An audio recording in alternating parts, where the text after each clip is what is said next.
Madame, Monsieur, merci de nous rejoindre pour le journal sur Business 24 Africa.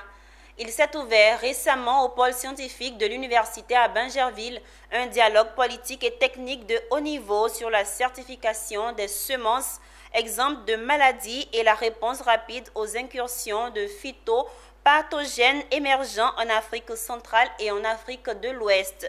Il s'agit pour les scientifiques de convaincre les décideurs politiques du bien fondé de la certification des semences pour lutter contre les maladies des plantes. Philippe Zabo et c'est ici. Le manioc est en danger en Afrique de l'Ouest et du Centre. Le virus EACMV-UG venu d'Ouganda menace 10 pays du Congo à la Sierra Leone. Dans ce dernier pays, un nouveau variant est apparu, décimant les champs de manioc et créant la famine.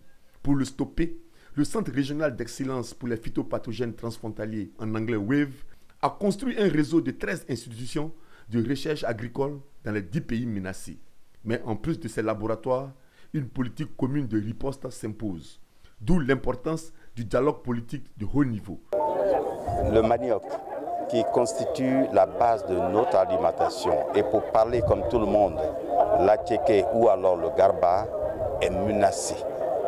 Il est menacé parce qu'il y a, disons, une chenille qui est vecteur de cette maladie qui s'est déclarée depuis 2015 en Afrique orientale et du centre, en Ouganda. Et puis, manque de vigilance, eh bien, ce vecteur de maladie est aujourd'hui en Afrique, avance dans l'Afrique de l'Ouest, notamment en Guinée et en Sierra Leone. Donc cette réunion est une réunion d'alerte pour dire que si nous ne faisons rien maintenant, eh bien ce qui est advenu en Ouganda avec une famine qui a conduit à la mort 3000 personnes, eh bien c'est ce qui va nous arriver aussi aujourd'hui.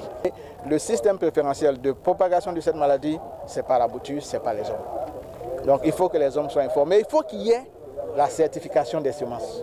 Aujourd'hui, si vous voulez faire 1 hectare de plantation de manioc, vous allez à côté dire, donne-moi bouture. On vous donne des boutures, on transporte les boutures de partout, ce n'est pas certifié. En marge du dialogue politique et technique de haut niveau, la fondation Bill et Melinda Gates, le Foreign Commonwealth and Development Office du Royaume-Uni et l'Union européenne ont équipé le centre WAVE d'Abidjan et lancé le WAVE Bridge.